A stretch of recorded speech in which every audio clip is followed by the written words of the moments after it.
Hello everyone, today I'll be reviewing the makeup brand Glossier. Glossier has been one of my all-time favorite brands ever since I started makeup. It is the OG makeup brand to lead the no makeup trend so many people know and love. I've always been a huge fan of the natural and minimal makeup look, and Glossier has always had my back. The prices of the products are mid-range, which makes the products relatively easier to access. They also have so many different sets to choose from, so you can save some money for better values. Also, Glossier is now available at Sephora, so you no longer have to order directly from their website. Now let's just get right into the product reviews. We'll start with their lip balms, thebalm.com.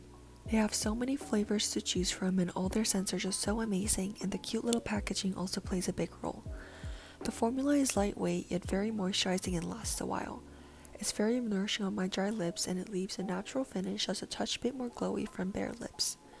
The only downside of this product is that I did experience some separation in the formula, so once in a while, just the oil would ooze out of the tube before coming out in a balm form again. I have tried a few of the flavors, but rose and mint are my two favorites so far. The rose has a slightly pink tint, but it's so sheer that it basically just looks clear when applied, and the scent is slightly sweet and floral. The mint flavor is completely clear and has a pretty strong cooling sensation on the lips. They also recently just came out with a new formula and packaging. The new Balm.coms are now petrolatum free and completely vegan. The new packaging now has a new applicator tip for finger-free application. The cap also locks into place for more security. Now moving on to the makeup category, starting off with the Futuredew. Futuredew is one of my favorite products from Glossier. This unique versatile oil serum hybrid product is also a skincare and makeup hybrid product. You can use this as a last step in your skincare routine, or like how I use it, as a first step of your makeup routine as a glow boosting primer. It can also be mixed into other base products or be used as a pinpointed highlighter. This product is just a glass skin in a bottle that will give you the most gorgeous glow from within. I personally use about half a pump for my whole face since I already have a hydrating skincare underneath, but the amount you use can be easily adjusted. The product first pumps out as a glowy peachy oil serum, but blends out completely clear. The texture isn't super thin and has some thickness to it, which allows the product to grip onto the skin instead of slipping and sliding around. It's also not sticky at all and sets right in while just leaving you with a nice glassy glow. I like to apply this product by first rubbing it in a little and then tapping it out with my fingers to finish off. Next up is the Perfecting Skin Tint. The skin tint seems to be the most controversial product in the brand, so it's just so important that you are well aware of what this product does before getting it. On average standard, a skin tint has sheer to sheer light coverage. You don't always find a base product this sheer. And although it's not what many people want, I found it to be perfect for me, who always look for something lightweight and sheer in coverage with a little bit of glow. My skin tone is light to light medium with a warm undertone, so I use a shade 9, but as I said, the coverage is so low, so going up or down a shade should still work. And although this product is not the product to use to cover, it gets the job done for evening out the overall skin tone and making your skin look healthy. It also leaves a little bit of a dewy glow, but nothing that will make you look oily or sweaty. But if you do have oily skin and don't want to add any more glow, or are just not a fan of glowy products, this product may not be for you. The formula is pretty fluid and it might feel oily at first, but it sets in so well after blending and it never gets greasy or sticky. It's also extremely easy to work with. Just squeeze it onto the skin and blend it out. I like to use my fingers and blend out just like all other Glossier products. Next is a stretch concealer. The concealer is a special product to me. I have dry under eyes and hate the look of dry, cracking concealers on them. And most concealers, even the ones that claim to be hydrating, tend to crack or look too dry for my liking. But this concealer is the only one so far that stays the most natural and hydrating all day for me. I wear the same shade as a skin tint, G9. The consistency is very thin and emollient. It just melts as soon as you touch it and glides onto the skin when you apply it. And although I usually love using a sponge to blend out concealers, I found that using my fingers work best with this formula. A sponge works fine as well, but by using my fingers I can really melt and press the concealer onto the skin, and that will blend the product out to look more natural and even. It has light coverage, so it won't cover specific spots, but it's great for evening out areas like under the eyes, around the nose, mouth, and more. But the only thing is that it does tend to move around a bit because of how emollient it is, so setting with a little bit of powder will help without removing the radiant finish the concealer gives. but I'm not personally a huge fan of shiny under eyes, so I make sure to set it with powder, but even then it never looks cakey or dry. Now the Cloud Paint. Cloud Paint is Glossier's famous liquid blush in cute paint tube packaging. There are so many unique shades to choose from, and there's a shade for everyone. I have the shade Dusk, which is described as a brownish nude, but it's not just brown. It's a mix of brown, peach, and a little bit of pink, so it's very natural and makes my cheeks look like they're actually blushing. Something about the packaging is that the material is pretty stiff, but the blush itself is very thin, so it's hard to control the pressure when you squeeze it out. Just something to be careful about.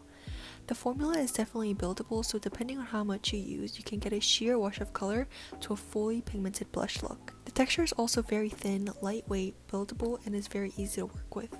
It starts off as a liquid but leaves a matte finish. The blush almost reminds me of a tint because of how thin and how well it sets on the skin, but it doesn't actually leave any tint. It doesn't really feel like putting on a layer of makeup, but just a thin layer of skin that blends right in. Next is a Haloscope. Haloscope is Glossier's stick highlighter. It comes in 3 different shades, and I have the shade Quartz, which is more of a champagne shade. One thing I noticed was how little of a product I got for the price I paid. But besides that, it has an oil-based inner core and a glowy outer core to give you the most natural glow that's not glittery. And although it's not glittery, it's not just a greasy balm without any sheen. It has a light champagne sheen that's not too intense. When applying, I don't recommend directly putting it on with a stick. The formula is an emollient, so it can lift up any base you have underneath. So instead, I recommend melting it onto your finger first from the stick and then putting it on your skin. I like to put it on my cheekbones, the tip and the bridge of my nose, chin, and using the edge of the stick on the cupid's bow. And although the glow it gives is extremely gorgeous and is right up my alley, I do think there are other more affordable highlighters out there to give you similar effect. Then we have the Lash Slicks. Lash Slick is Glossier's mascara. There are 2 shades, black and brown, and it has extremely flexible rubber bristles. The mascara also contains small fibers to add on and lengthen the lashes. In comparison, the wand is pretty similar to L'Oreal's telescopic mascara wand. They both have long, flexible rubber bristles, but the Lash Slick has a taper shape and the telescopic is thinner, longer, with thicker bristles. I use a cotton pad for color comparison, and as you can see, the brown color is not too warm and not too cool, which is what most people look for in brown mascaras. The black is not ashy, but it is a nice pitch black. To try them on, I first curled my lashes like I do before applying any mascara.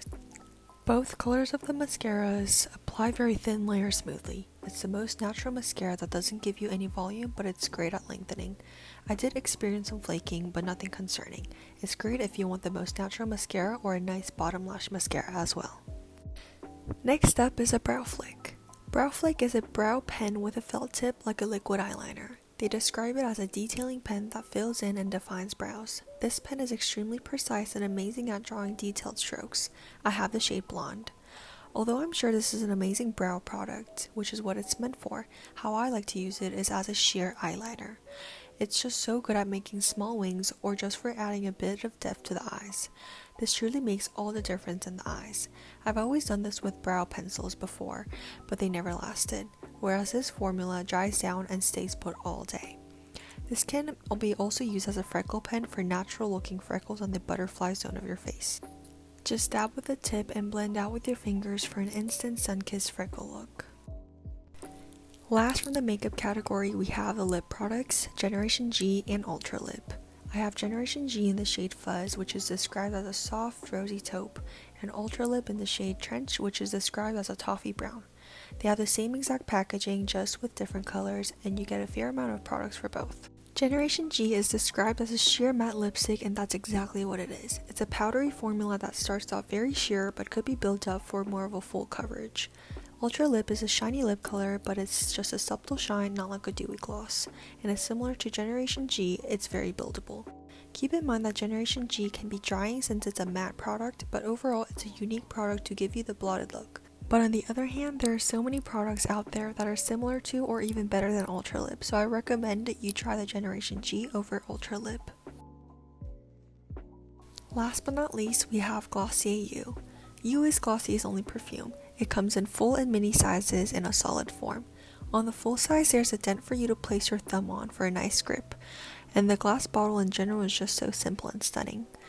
This perfume has notes of pink pepper, amberette seeds, ambery ambrox, iris, and white floral. It's supposed to smell different on everyone, but it will smell natural and skin-like instead of perfume on everyone. On me, it smells peppery and sparkling at first and dries down more cozy. It's very minimal and chic. Also, the spray itself is very fine and even, which elevates the experience. Although this perfume smells great on its own, it's also an amazing layering scent. My signature scent combination all winter long was to use Glossier You as a base and then spray Sol de Janeiro's Body Spray 71 after. The body spray is an extremely sweet and spicy gourmand scent with notes like vanilla, macadamia, and chocolate. Glossier You's musky scents balanced out Sol de Janeiro's sweet, sticky scent, so it's less overpowering and more warm and cozy. And that was it for my Glossier review. I love this brand's aesthetic and I strongly recommend you give some of these products a try. I hope you enjoyed and see you next time.